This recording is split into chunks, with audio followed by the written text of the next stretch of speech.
உலகநாயகன் Kamal Haasan, super star Rajinikanth நடிக்க, red Jain தயாரிக்கக்கூடிய படத்தினுடைய ஒரு முன்னோட்டம்னு சொல்ல முடியாது, ஒரு சஸ்பென்ஸான ஒரு வெளியீடை இன்றைக்கி ரெட் ஜெயின் ட்விட்டரில் எக்ஸ் தளத்தில் வெளியிட்டாங்க.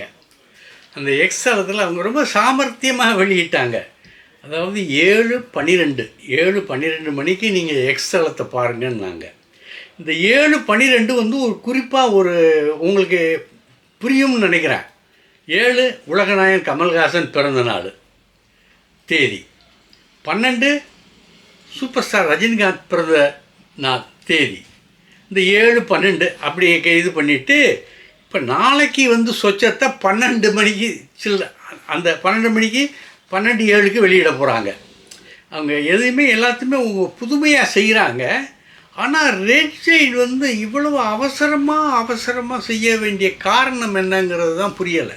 ஏன்னா இன்னும் காலம் கிடக்கு, நாள் கிடக்கு. அடுத்த வருஷம்தான் இந்த படம் வெளியிட போகுதுன்னு சொல்கிறாங்க. திரையிட போகிறது அடுத்த வருஷம்தான்.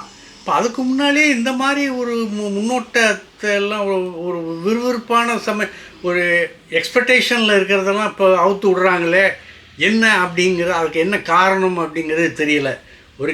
ஒரு கால் படமும் சீக்கிரமாக வந்துடுமா என்னங்கிறது தெரியல. இன்றைக்கி அவங்க 7:12 மணிக்கு வெளியிட்ட அந்த இதில் பார்த்திங்கன்னா, அறிவிப்பில் பார்த்திங்கன்னா ஒரு ஒர்க் ஷாப் தெரியுது. அந்த ஒர்க் ஷாப் அந்த தரையில் பார்த்திங்கன்னா RK and super star RK, கமல்ஹாசனுடைய கேஹெச், இந்த தான் ஆர்கே இது ரஜினிகாந்த், இந்த இனிஷியல் ரெண்டும் தரையில் இருக்கும். சுகத்தில் வந்து ஸ்டாப், அந்த போலீஸ் இது காட்டுவாங்கள்ல ஸ்டாப் அப்படிங்கிற அந்த இது இருக்கும், அந்த வட்ட வடிவத்தில் உள்ளது இருக்கும்.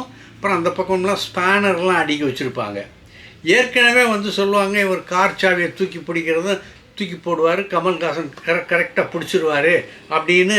அந்த ஏற்கனவே ஒரு இது கற்பனையாக உண்மையாங்கிறது தெரியாத ஒரு சொன்னாங்க. அது கரெக்டாக பொருந்துது. இந்த முன்னால் இருக்க காரினுடைய நம்பரை பார்த்திங்கன்னா MDA, முதல்ல MDU இருந்தது, MDUக்கு அடுத்து MDA அந்த சீரீஸில் இருக்குது. அந்த காரை பார்த்திங்கன்னா ஃப்ளைமவுத்து, ஸ்டுடிபேக்கர் இதெல்லாம் இருந்தது. அப்போ இந்த பென்ஸ் இருந்ததா இல்லையாங்கிறது எனக்கு தெரியாது. ஆனால் அந்த காலத்தில் வந்து டிவிஎஸில் தான் ஃப்ளைமவுத் வச்சுருந்தாங்க. அந்த ஃப்ளைமவுத் காரில் தான் பிரதமர் இந்திரா காந்தியும் போனாங்க. அகில இந்திய காங்கிரஸ் கட்சி தலைவர் காமராஜர் அந்த காலத்தில் தான் பயணித்தார். அதாவது மதுரைக்கு எந்த பிரமுகர்கள் வந்தாலும் டிவிஎஸில் அந்த இருக்கிற அந்த ஃப்ளைமவுத் காரில் தான் எல்லாருமே அழைச்சிட்டு போவாங்க, எல்லாருமே வருவாங்க. அது எனக்கு நல்லா தெரியும். இது MDA அப்படின்னா அது அந்த காலத்தை நீங்கள் சொல்கிற மாதிரி இது 80s சம்மந்தப்பட்ட கதை தான். 80ஸில் அப்போ யார் பிரபலமாக இருந்தாங்க என்னங்கிறது விட. ஆனால் இந்த கதையை இப்போ இந்த இன்றைக்கி வந்திருக்கிற எக்ஸ் தளத்தை பொறுத்த மட்டும் இது கமல்ஹாசனுக்குரிய தளம். ஏன்னா மதுரை அந்த அந்த காரினுடைய ரெஜிஸ்ட்ரேஷன் நம்பர் இருக்குது பாருங்கள், அந்த நம்பரில் தெரிகிற எழுத்து வந்து MDA. அந்த MDAங்கிறது மதுரையை குறிக்கிறது. மதுரைக்கு பக்கத்தில் தானே பரமக்குடி, ஆகையினால் அது மதுரையை சேர்ந்தது தான் இருக்குது. அப்போ நாளைக்கு வந்து 12:07 அந்த மணிக்கு மதியம் வெளியிடுறாங்கல்ல, அதில் வெளியே விடுறது யாரை பற்றி இருக்கும்னா அநேகமாக நம்ம ரஜினிகாந்தை பற்றியதாக இருக்கலாம். இப்படி தாங்க யூகிக்க முடியுது. அதான் இதுக்கு ஒர்க் ஷாப் சம்மந்த கதைங்கிறத இந்த படமே நிரூபிச்சிருச்சு. ஏன்னா ஒர்க் ஷாப்பு உள்ளதான் அந்த காரும் இருக்குது, அதுக்கு பின்னால் ஒரு பெரிய லாரியும் நிற்கிது. அந்த லாரி நிற்கிறது லேஸ் மாதம் தான் தெரியுது. நீங்கள் அதை ஜூம் பண்ணி பார்த்தீங்கன்னா, லென்ஸ் வச்சு பார்த்தீங்கன்னா இதெல்லாம் நல்லா தெரியும். இந்த ஸ்பானர் வச்சுருக்கிறது, அந்த ஸ்டாப்ங்கிறது இது வச்சுருக்கிறது எல்லாம் தெரியும். தரையில் வந்து ஆர்கே, இந்த அவர் கமல்ஹாசன் KH இதெல்லாம் அந்த எழுத்து அந்த இதெல்லாம் தெரியும். ஆக இது ஒரு மெக்கானிக்கல் சம்மந்தப்பட்ட கதை அப்படிங்கிறது தெரியுது.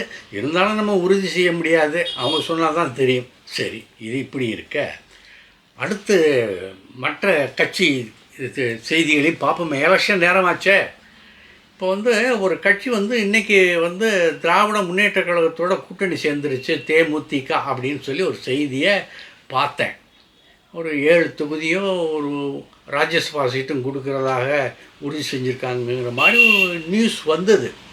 ஆனால் இவங்க இந்த சிவராத்திரி அன்னைக்கு நம்ம சத்குரு இருக்கார்ல, இந்த சத்குரு நடத்தின அந்த சிவராத்திரி விழாவுக்கு இந்த விஜயகாந்த் கட்சியை சேர்ந்தவர்கள்லாம் அங்கே போயிருந்ததாகவும் அங்கு சிலரை சந்தித்து பேசி அங்கு சில முடிவுகள் எடுக்கப்பட்டதாகவும் அப்படின்னு ஒரு செய்தி வந்தது. ஆனால் இன்றைக்கி வெளிவந்த செய்தி அது தவறான செய்தி, இது சரியான செய்தி அப்படிங்கிற மாதிரி இருக்குது. அது தவறாக போனதற்கு என்ன காரணம்? உடன்பாடுக்கு வரலையா, தொகுதி சரியாக தரலையா, இல்லை ராஜ்யசபா சீட்டுக்கு ஒத்து வரலையா, அல்லது பேசிய பணம் இவர்களுக்கு திருப்தியாக இல்லையா அப்படிங்கிற மாதிரி பல சந்தேகங்களை அரசியல்வாதிகள் இது பண்ணிகிட்டு இருக்காங்க. ஆனால் இந்த தேமுதிகவுடன் திராவிட முன்னேற்றக் கழகம் கூட்டு சேர்ந்தது கூட்டணியை வலுப்படுத்தும் என்றாலும் அந்த கட்சியினுடைய தேமுதிக கட்சியினுடைய தலைவி பிரேமலதா அவங்களுடைய போக்கு திமுகவில் உள்ள சிலருக்கு பிடிக்கலைங்கிற மாதிரி நான் கேள்விப்பட்டேன். அவங்களோட ஆட்டிடியூட் ஒரு மாதிரியாக இருக்குது அப்படிங்கிற மாதிரி, அதனால் தொண்டர்களும் இங்கே பின்வாங்குவாங்க அப்படிங்கிற மாதிரி ஒரு செய்தி கேள்விப்பட்டேன். அது எந்த அளவுக்கு உண்மை பொய் அப்படிங்கிறது தெரியலை எனக்கு. சரி, அதுக்கடுத்து இந்த ராதன் பண்டிட் வெற்றிவேல் இவர் தான் இந்த தமிழக வெற்றி கழகத்திற்கு ஆலோசகர், விஜய்க்கு ஆலோசகர், ஜோதிடங்களை சொல்லக்கூடியவர். இவருடைய ஜோதிட பலன்கள் படி தான் இப்போ எல்லாமே அணுகுமுறைகள்லாம் நடந்துக்கிட்டு இருக்குது. இவர் ஏற்கனவே யாருக்கு இவர் ஜோதிடராக இருந்தார்னா ஜெயலலிதாவுக்கு இருந்திருக்கிறாரு. ஜெயலலிதாவுக்கு சில ஆலோசனைகளை சொல்லி சில பலன்களை சொன்னபோது அவங்க 2 பேருக்குமே ஒரு கருத்து வேறுபாடு ஏற்பட்டதான். அதாவது பர்கூரில் நீங்கள் தோப்பீங்க அப்படிங்கிறத இந்த ஜோதிடர் சொன்னதாகவும் அது ஜெயலலிதாவுக்கு பிடிக்காமல் போய் அவரை வெளியே போக சொன்னதாகவும் அவரே ஒரு செய்தியை சொன்னார். அப்புறம் மறுபடியும் ஏதோ ஒரு இதில் இது ஒரு பிரச்சனை வந்தவுடனே இந்த ஜோதிடர் அணுகி தன்னிடமே வைத்து கொண்டார் ஜெயலலிதா. அதன் பிறகு இந்த சின்னம்மா அவங்க சசிகலான்னு போடாதீங்க, விசி சசிகலான்னு போடுங்க, அப்போ தான் உங்களுக்கு பலன் கிடைக்கும் அப்படின்னு அட்வைஸ் பண்ண பேர் அவங்க பேரை மாற்றிக்கிட்டதாகவும் சொல்கிறாங்க. இவங்க அண்ணா திராவிட முன்னேற்ற கழகத்துக்கு அரசியல் ஆலோசகராக இருந்தவர் அப்படின்னு அது ஒரு தகவலை அவரே சொல்கிறார், அந்த ஜோதிடர் சொல்கிறாரு. அந்த ஜோதிடர் இன்றைக்கி கொள்கை பரப்பு செயலாளர் மாதிரி ஒரு செயல்பட்டுக்கிட்டு இருக்காராம். இதில் அவர் சொன்ன தகவல் படி பார்த்தா இந்த எலெக்ஷனில் எப்படி ஜெயிப்போம், என்ன செய்ப்போம், கூட்டணி சேர்ந்தால் ஜெயிப்போமா என்ன அப்படின்னா அவர் அந்த ஜோதிடரை ஒரு கவரில் போட்டு எழுதி விஜய் கையில் கொடுத்துட்டாராம். இது நீங்கள் இப்போ ஓப்பன் பண்ணக்கூடாது, எலெக்ஷன் முடிவு தேர்தல் தேதி முடிவு சொல்கிறாங்கல்ல, ஓட்டுக்கள்லாம் எண்ணி அப்போ தான் நீங்கள் இதை பிரிக்கணும், அப்போ தான் அதில் எழுதியிருக்கிறதும் நான் சொன்னதும் உங்களுக்கு தெரியும் அப்படின்னு சொல்லிட்டாராம். இதெல்லாம் வாய்வழி செய்தி, செவி வழி செய்தி தான். வாய் வழியாக சொல்லி செவி வழியில் புகுந்த செய்தி தான் அது, அதிகாரபூர்வமான செய்தி இல்லை. ஏன்னா இப்போ எல்லாம் வர்றதுன்னு அதிகாரப்பூர்வ செய்தியாக வந்துக்கிட்டு இருக்கு. நீங்கள் அப்படி நம்புறீங்களா?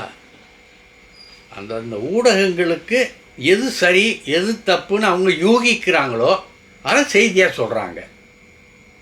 அதைத்தான் நீங்களும் பார்க்குறீங்க, கேட்குறீங்க, நம்புறீங்க. அதைத்தான் இப்போ நானும் சொல்கிறேன்.